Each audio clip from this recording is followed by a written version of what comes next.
At 15, I was betrayed by the people who were supposed to protect me. My parents believed my brother's cruel lie and threw me out into a raging storm. "Get out! I don't need a sick son," my mother screamed. 3 hours later, the police called them to the hospital, and who they saw beside my bed left my father trembling and speechless. He just couldn't believe his eyes. My name is Jane Whitmore. If you ask my parents who I am, they might hesitate. Maybe they would say I was the difficult one, the daughter who never measured up. My younger brother, Liam, would say I was the enemy, the obstacle in the way of his perfect little life. But I know the truth. I know the story they don't want anyone to hear, the story of being abandoned by the very people who were supposed to protect me, nurture me, and love me unconditionally. And it all started with a storm. Not just any storm, the kind of storm that feels like the world is punishing you personally, one that drags you into the cold and leaves you raw, exposed, trembling. It was late autumn when the rain first started, relentless and cutting through every layer I wore. I was 15, walking home from the library where I had spent hours studying for a science competition. I carried my notes carefully, folders pressed under my arm, unaware that this storm would become the memory that defined my childhood. I had grown up knowing that I wasn't enough. Not really. Not in their eyes. My parents were never cruel in dramatic ways. They just overlooked me. Every achievement I had, every small victory, was acknowledged only half-heartedly. "That's nice, Jane." While my brother's tantrums, spills and outbursts were met with urgency, excitement, and attention. He didn't need to be brilliant. He just needed to scream loud enough, cry hard enough, and the world, as far as they were concerned, revolved around him. That night, Liam had set a trap. It wasn't even clever, just enough to make it look like I had tampered with his science project. I had never touched it. I was in the library all day, surrounded by formulas and graphs, double-checking every experiment for my own work. But my parents didn't ask. They didn't investigate. They just saw the chaos and assumed I was the cause. "You're irresponsible," my father said, his voice devoid of warmth. "You can't be trusted. Until you learn accountability, you're a danger to yourself and everyone around you." I froze. My father's words hit me like stones thrown by someone who once loved you but now doesn't care. My mother's gaze was distant, glazed over with impatience. Liam smirked, triumphant, because in that moment, he had won. I remember the rain pounding against the windows, lightning splitting the sky, and the sense of inevitability creeping over me. I didn't argue. I didn't even try to defend myself. The betrayal was too much. My parents, the people who were supposed to shield me, had chosen to believe a lie over their own daughter. I ran. The world outside was chaotic, wind whipping at my clothes, rain plastering my hair to my face. Each step was a battle. I had nowhere to go, no one to call. I just ran, letting the storm dictate my path, until the headlights of a car appeared around a corner. Everything after that was blurred. The screech of brakes, the impact, the cold, the pain, and then darkness. When I woke up, the hospital smelled like antiseptic and fear. Lights above me were harsh, fluorescent, unforgiving. My body ached in ways I didn't know possible. Panic surged, only to be replaced by the realization that I was alive, that I had survived. And then I met her. Dr. Evelyn Carrington. She wasn't required to care, but she did. She didn't know me. She didn't owe me anything. Yet she stayed, guided me through recovery, taught me how to walk again, and treated me with kindness that I had never known from my own family. In the quiet moments when the pain was unbearable, when the fear of being alone was suffocating, she reminded me that some people choose to be family. My parents visited once, standing stiffly at the foot of my bed, faces painted with practiced remorse. "We're sorry," they said. Empty words, hollow sounds that couldn't erase the memory of being abandoned in the storm, of being left to fend for myself. Liam never came. And that absence, that silence, cut deeper than any physical pain I had felt. Recovery was slow, both physically and emotionally. I remember lying in bed for weeks, staring at the ceiling, replaying every betrayal, every small act of neglect, and wondering why I had been invisible to the people I should have mattered to the most. But there was a spark. Even in that darkness, I felt a flicker of something unyielding, a refusal to be defined by the people who had discarded me. That spark grew into a fire. I vowed that one day, I would prove that my life mattered, that my worth wasn't determined by anyone but myself. Flashbacks flooded me as I healed. I remembered being 7, hiding under my desk while my brother threw tantrums in the living room. I had whispered to my mother, "He's hurting the cat," and she had said, without looking up from her magazine, "It's fine. He'll calm down." I remembered crying silently in my room at 9, wishing someone would notice that I was more than just a shadow in the background. I remembered winning a poetry competition at 11, running to show my parents, only to have them brush me off as Liam bled from a scraped knee. All those moments had taught me one thing. I couldn't rely on them. If I wanted to survive, I had to rely on myself. So I did. I immersed myself in books, in experiments, in music. I sought mentors outside my family.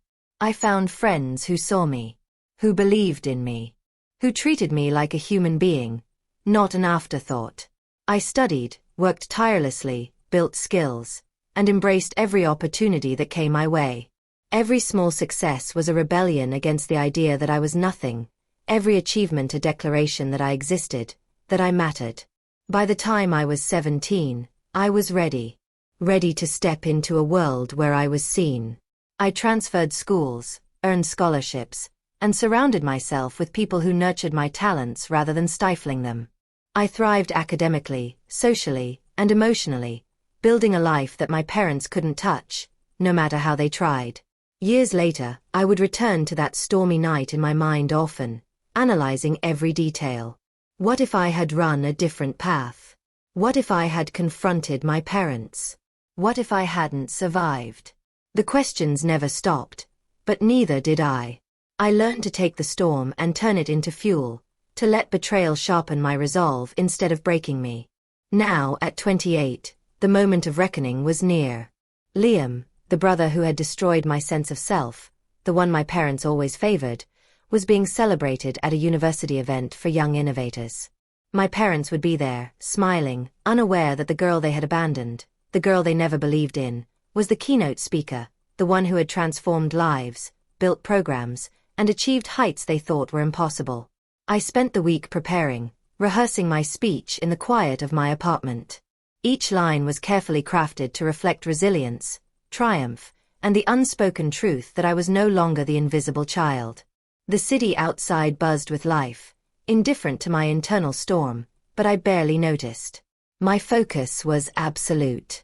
This was the stage where my story, my real story, would finally be heard. And yet, as the night approached, nerves threatened to undo me. Doubts whispered like ghosts. What if they don't care? What if this isn't enough? What if the past still holds power over you? But I silenced them. I had survived worse than doubt. I had survived neglect, betrayal, physical pain, and the cold indifference of the people who were supposed to love me. I had survived storms. And this night would be no different.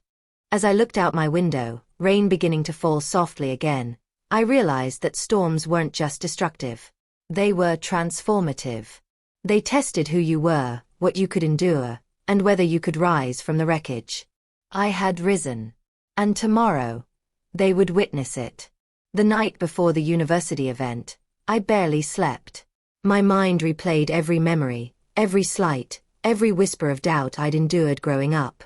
I remembered my father's disapproving frown when I brought home a B+ in middle school, my mother's sarcastic laughter when I nervously presented a science project, and Liam's smug grin that seemed to mock every success I ever achieved. The hurt had been raw and sharp, but now it was tempered by years of grit and perseverance. I sat at my desk, staring at the awards and letters of recognition I had stacked neatly over the years, proof of the life I had built despite being abandoned by the ones who should have mattered most. Each accolade was a reminder that I had fought tooth and nail for every inch of my success. I had learned that the world wouldn't hand me anything. I had to take it, claw by claw. The morning of the event dawned gray and heavy with rain. I dressed with deliberate care, choosing a navy blue suit that fit like armor. I stared at my reflection in the mirror. The girl looking back at me was strong, poised, unyielding. I whispered, almost reverently, "You made it. You survived. You're here." And for the first time, I truly believed it. The cab ride to the auditorium was quiet, leaving me alone with my thoughts. The rain tapped against the windows like a steady heartbeat, mirroring the rhythm of my nerves. I remembered sitting in the emergency room after collapsing at graduation, wondering if anyone would come for me. They hadn't. And yet, here I was, standing on the precipice of my biggest triumph, ready to confront a past that had haunted me for decades.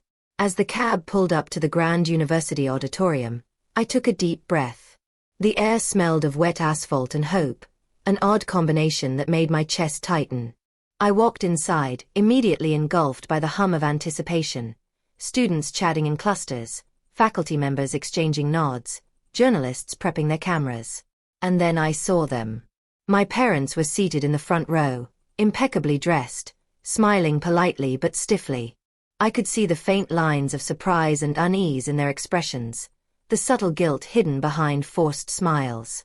Behind them sat Liam, exuding overconfidence, probably thinking this was his chance to bask in my supposed humiliation. I felt the familiar pang of old resentment, but it was fleeting. That storm I had survived all those years ago had built a wall of resilience around me. I would not crumble now. Not today. The moderator called my name, and the room quieted. Every eye turned toward me. I walked to the podium, my heels clicking against the polished floor, each step measured, deliberate, a rhythm of empowerment. I placed my notes down, took a deep breath, and looked out at the crowd. "Good evening," I began, my voice steady, carrying across the silent room. "I want to start with a story about storms. Not the weather kind, but the storms that arrive in our lives when we least expect them. The storms that test our courage, our resolve, and our belief in ourselves. I have lived through such storms. I have been underestimated, overlooked, abandoned, dismissed. But tonight, I stand here to tell you something I learned along the way. Your worth is not determined by the people who fail to see you. It is determined by the person who refuses to give up on themselves." I paused, letting the words sink in. The audience leaned in. My parents shifted uncomfortably in their seats, and Liam's smirk faltered. I recounted my earliest memories of being overlooked, of moments where I had been dismissed or ridiculed. I spoke of my first mentor, Mrs. Alvarez, who had seen my potential when no one else did. I shared stories of the young students I had mentored, guiding them through obstacles that mirrored my own struggles. I described the nights I stayed up coding programs, writing proposals, and building networks while the people I loved, or thought I loved, were absent, indifferent, or outright dismissive. "Every achievement I have," I continued, "every program I have built, every life I have touched, began with a decision to survive. To rise above the doubt, the neglect, and the fear. I am here because I chose to see my own worth when no one else would. And I want every one of you to know, you can do the same." The room was silent, heavy with attention. Every face seemed to hang on my words, but my gaze never wavered from my parents. I was 15 when I collapsed at my graduation, lying on a hospital bed wondering if anyone cared enough to show up. My parents didn't. They chose vacation over my life. But here's the truth. I survived. And I thrived. I am not here to ask for your approval. I am here to show you that neglect does not define me. I define me. A shiver of tension ran through the room. I could see my father's jaw tighten, my mother's eyes glistening, part shame, part awe. Liam, too, had stiffened, unsure of how to respond. I smiled faintly, not for them, but for myself. I had delivered my truth. I had claimed my power. After my speech, applause thundered through the hall. It was deafening, heartfelt, and overwhelming. People stood, cheering, some wiping tears. I stepped down, shaking hands with colleagues, students, and mentors. And finally, I approached my parents. My mother reached out, her hand trembling slightly, perhaps to say something, but I shook my head politely. My father opened his mouth, but I walked on. Liam glared, but I didn't turn. The rain outside had stopped, leaving the streets wet and glistening. I walked slowly, letting the silence of the night wrap around me. The city lights reflected in puddles, a shimmering reminder that the world was moving forward, and I was moving with it. Weeks passed. Invitations to speak at conferences arrived. Interviews, collaborations, recognition from institutions I had admired for years. Doors that had once seemed locked forever now opened wide.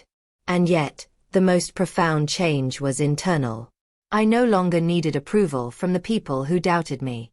I had built a life where I was seen, valued, and celebrated, not for the recognition of others, but for my own unwavering belief in my worth. Late one night, I sat at my window, looking out over the city. Memories of the girl who ran through the storm alone surfaced again. I whispered softly to her, "You are enough. You always were. You just had to see it for yourself." And for the first time, I truly believed it. Moral lessons. This story teaches us that true strength comes from within, and your worth is never defined by those who doubt or abandon you. Life's hardships, neglect, and betrayal can either break you or become the fuel that propels you forward. Resilience, self-belief, and perseverance transform pain into power, showing that success is the sweetest revenge. Family isn't always blood. It's those who support and stand by you when it matters most. And ultimately, rising above past hurt and claiming your own path is the greatest triumph anyone can achieve.